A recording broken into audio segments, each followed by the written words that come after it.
So, it's a weird story. It's weird everything. I've been working on something with a longtime friend and a client.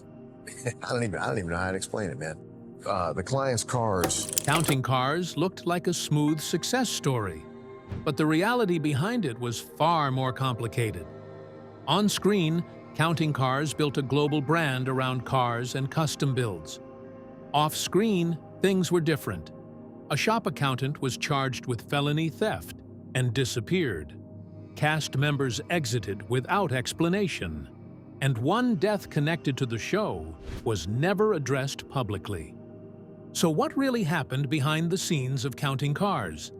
And which moment nearly changed everything? Join us as we uncover what happened to the Counting Cars cast and the stories the show never told. The man who stole from the inside. Joseph Frontiera joined Counts Customs in June 2013. He was the accountant. He had access to payroll, vendor accounts, client project funds, and the company's tax obligations. He appeared on Counting Cars in that role. For 3 years, nothing flagged. Then the numbers stopped making sense. The shop found irregularities, not just in their own accounts, but inside specific client project accounts. Counts Customs ran a background check. What came back stopped everything. Joseph had a prior criminal history of embezzlement and fraud with a previous employer in Florida. The staffing agency that placed him, Randstad Professionals, had not disclosed any of it. Joseph had used company money to put a down payment on his Land Rover Range Rover.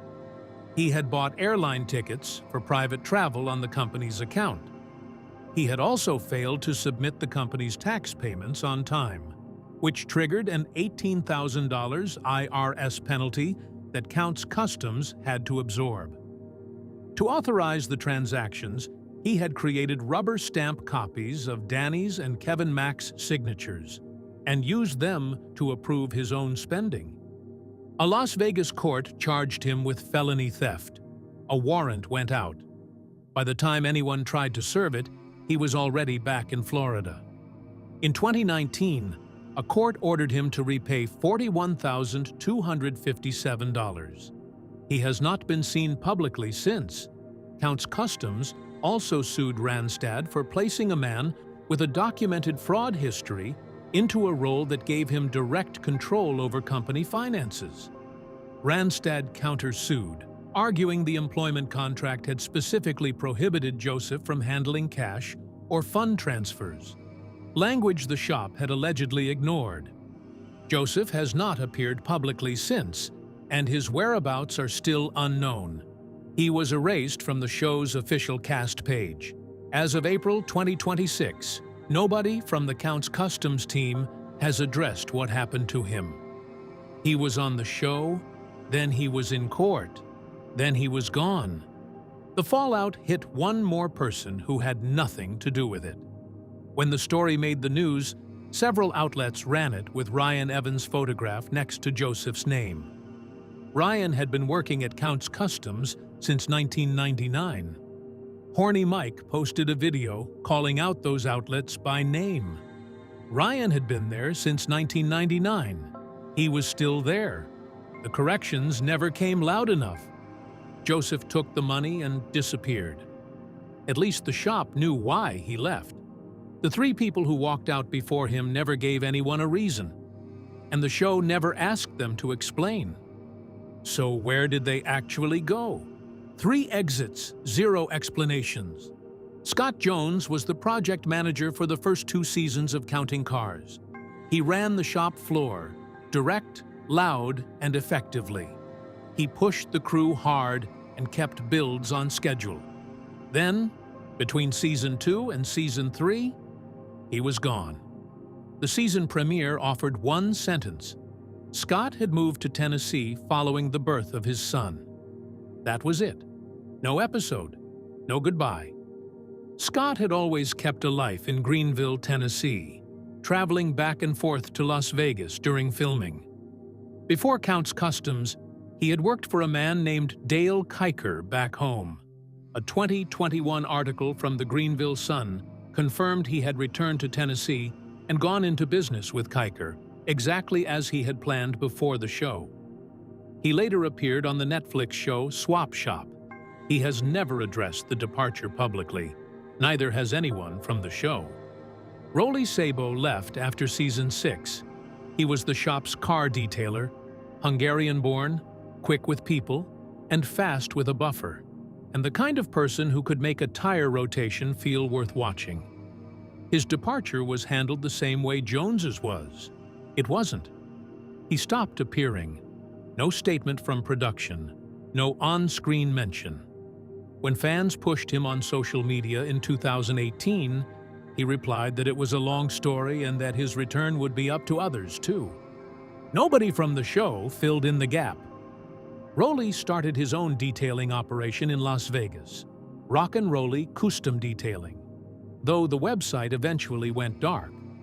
By October 2025, he was making guest appearances again, making a guest appearance at the Mariposa Car Show in California, alongside Horny Mike. Whatever happened between him and Count's Customs, they were still sharing stages in 2025. Harry Rome Sr., popularly called Grandpa, is the one the fans ask about most. He stopped appearing after several seasons, and nobody from the show has ever said why. 3 exits, not one explanation. None of them took anything on the way out. The one person connected to this world who came closest to losing everything did it differently, and what he walked away with should have been impossible. So how exactly do you face 20 felony counts and come out the other side with a co-lead credit? 20 felony counts. Chum Lee was not a Counting Cars cast member, but he appeared on the show. He brought his custom 1963 Lincoln Continental to Count's Customs in Season 2, and he was on camera with Danny Coker and Ryan Evans. What happened to him 2 years later is one of the most dramatic legal stories connected to any person who appeared on the show. On March 9, 2016, Las Vegas police raided Chum Lee's home as part of a sexual assault investigation. No charges came from the sexual assault case. What they found in the house was something else: crystal meth, marijuana, Xanax, and multiple firearms, some registered, some not. On May 23, 2016, he was charged with 20 felony counts covering drug and weapons violations. He was 33. The coverage was immediate, and most assumed it was over. It was not over. Chum Lee's legal team negotiated a plea. He pleaded guilty to 1 felony weapons charge, unlawful possession of a firearm, and 1 gross misdemeanor of attempted drug possession. The deal required him to complete 3 years of probation and counseling. If he stayed clean and out of legal trouble until 2019, the felony charge would be dismissed entirely. He completed the full term. No violations. The felony was dismissed. He walked away with a misdemeanor on his record. In May 2017, while still on probation, he opened Chum Lee's Candy on the Boulevard, a candy shop directly across the street from the Gold and Silver Pawn Shop in Las Vegas. It still holds a 4-star rating across review platforms and pulls in approximately $300,000 annually. In 2022, he co-starred in Pawn Stars Do America, alongside Rick and Corey Harrison. In 2025, he and Rick Harrison launched the Pawn Stars After Dark podcast, recorded in the back of the pawn shop. In August 2025, he competed in the Celebrity Poker Tour and finished in the top 10, taking home $50,000. In December 2025, Pawn Stars announced it would return for new episodes in 2027. Corey Harrison had not renewed his contract. Rick Harrison and Chum Lee are the 2 remaining co-stars. The man who sat in a Las Vegas courtroom facing 20 felony counts is now one of the 2 leads of a show that has filmed more than 700 episodes and broadcast in 150 countries.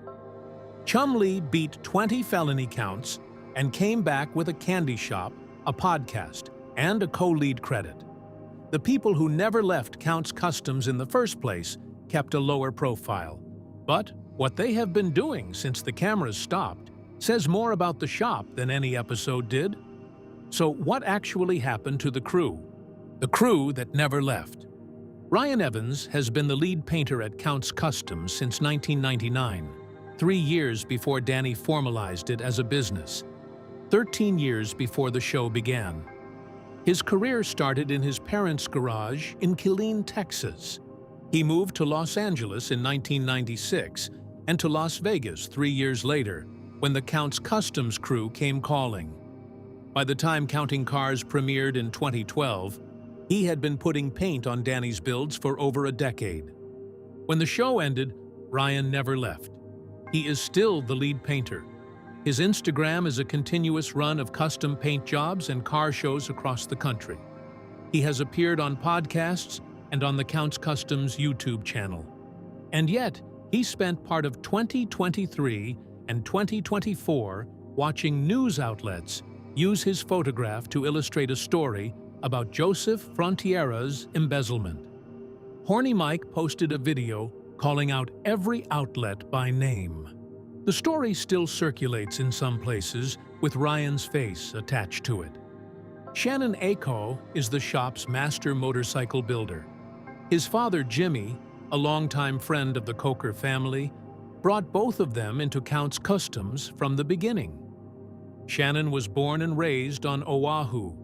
One of the last bikes he built with his father before Jimmy passed is on permanent display at Counts Vamped. Shannon is still building. He posts from the garage with his youngest daughter beside him. Kevin ran the shop's day-to-day operations across the full run of Counting Cars. On a show full of loud personalities, Kevin was the one who kept the wheels turning without making noise about it.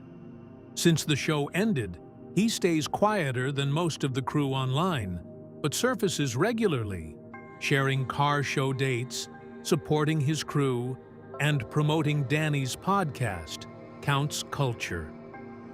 Horny Mike, Michael Henry, is the most publicly active cast member since the show went off air. He posts to Instagram daily.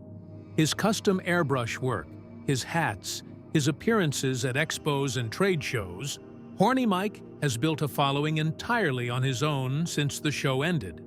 He has a devoted following that disagrees loudly and often about his design choices, which he appears to enjoy. Counts Customs itself is still open. The shop runs free daily tours, takes in new builds, and operates as both a working garage and a Las Vegas tourist destination.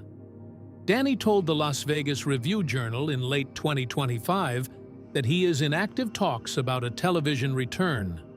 No network name, no format, no timeline. But he said it publicly rather than deflecting, which was the clearest signal the show's fans had seen in 4 years. Counts Vamped Rock Bar and Grill, the music venue he and his wife, Corey, ran for 16 years, closed in June 2025. The building was listed for $4.3 million, later reduced to $3.75 million. The crew stayed. The shop kept running. But the one cast member nobody has been able to account for, the oldest one the show had, still has no answer attached to his name. So what exactly happened to Grandpa? And why has nobody from the show ever said a word about it? The one question nobody from the show will answer. Harry Rome Sr. appeared on Counting Cars for multiple seasons. He was a bodywork specialist, the oldest employee at Counts Customs, a career bodyman who worked alongside his son, Harry Jr. His son, Harry Jr., also worked at the shop. Grandpa got his nickname from his age relative to everyone else in the shop, and he never let anyone forget it. His first named on-screen appearance was in the Season 2 episode Size Matters, where he was given dialogue and introduced formally to the audience. He told anyone who would listen that he could outwork the younger crew. He did not own a cell phone. He had a pager, which caused logistical headaches for management. But the bodywork he produced made it hard to argue. Viewers genuinely liked him. He worked primarily in metal shaping and collision repair, handling structural restoration and panel work on customer builds that passed through the shop during the early seasons. His role placed him alongside other senior technicians responsible for finishing work before paint, often coordinating directly with project leads on deadlines and specifications.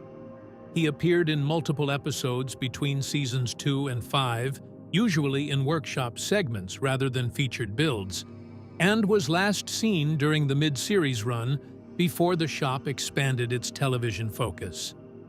After that period, his on-screen presence stopped without an announced departure episode or closing segment. His name was gradually removed from official cast listings as the series continued production. Internally, the shop continued operating with new technicians taking over similar responsibilities, but no public record or production statement documented the transition or confirmed any reason for his exit. Then he was not on the show anymore. Danny has never mentioned it in any interview, on any podcast, in any social media post. No cast member still working at the shop has addressed it on record. His name was not on the show's official cast page after a certain point. Fans have been asking since at least 2018.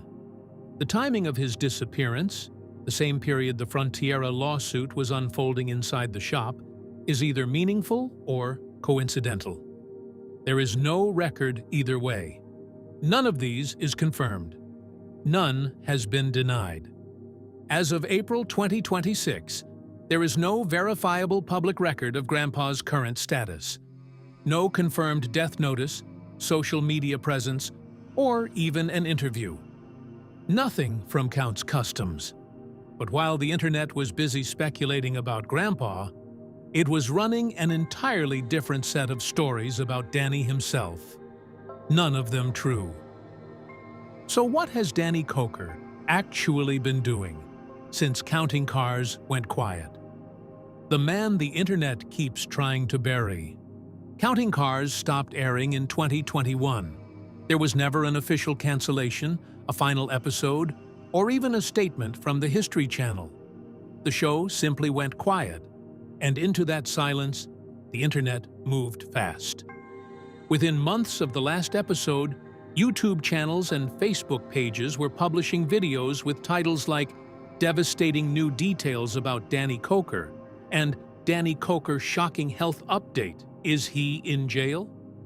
The thumbnails showed him looking gaunt. The titles implied he was dying, arrested, or both. None of it was true, but the videos pulled hundreds of thousands of views, which meant more of them kept being made. The weight loss was real. Photos from 2022 and 2023 showed him noticeably thinner. That was enough for the internet to start writing his obituary. From cancer diagnoses, prison sentences, and secret hospitalizations. None of it was sourced or verified. Danny has admitted he wears his signature headband to hide his hairline. And while he has lost a noticeable amount of weight, no illness of any kind has been confirmed. No credible source has confirmed a serious medical diagnosis, and Danny has not addressed any of it directly, and nobody speaking for him has either. As of April 2026, he is alive, working, and more publicly active than he has been since the show ended. The evidence is not hidden. Count's Customs is still operational. New builds going in, events on the calendar, and the museum is still pulling visitors every day. In February 2025, a 1978 Lincoln Continental that his crew restored sold for $300,000 at Steven Tyler's Janie's Fund charity auction, the highest bid of the night. In October 2025, he was at the Raiders' watch party in Henderson with 3 Count's Customs cars on display. He was photographed and quoted, On March 31st, 2026, Danny launched Counts Culture, a weekly podcast and vodcast recorded at a studio built on the Counts Customs lot, featuring guests from music, motorsport, and entertainment. The 2026 spring season launched with longtime rock radio personality Eddie Trunk, UFC Hall of Fame Randy Cooter, and former Kiss guitarist Bruce Kulick. This is not a man in a hospital. This is a man who built a recording studio on his own property and started a new show. Counts Vamped closed in June 2025, and Danny talked about it publicly, at a Raiders party, in a Las Vegas Review-Journal column, on his own podcast. He was not hiding from it. And Danny said a prospective buyer who wanted to continue running live entertainment was in serious discussion. He was not hiding from it. He talked about it at a Raiders party, in a Las Vegas Review-Journal column, on his own podcast. The show went quiet. The hoaxes filled the space. The show ended with no explanation. The man behind it kept working without one. And every month that passed without a new episode became another opportunity for another thumbnail. He told the Las Vegas Review-Journal he is in active talks about a television return. In Danny's own words, real talk with people who built their lives outside the lines. He launched a new show in March 2026 and has guests booked through the summer. That is the only answer any of those headlines deserved. The death hoaxes were wrong. The arrest stories were fabricated. The man is still building. But the one death connected to this world that the show never addressed, that one was real. And it has never once been acknowledged on screen. Between Chum Lee walking away from 20 felony counts with nothing but probation, and Joseph Frontiera disappearing after a court ordered him to repay $41,257. Which outcome makes less sense to you? If Danny brings counting cars back, should the people who left without a word get a call? Share your thoughts with us in the comments section. Remember to like, share, and subscribe for more. Also, click the next video showing on your screen. You will enjoy it.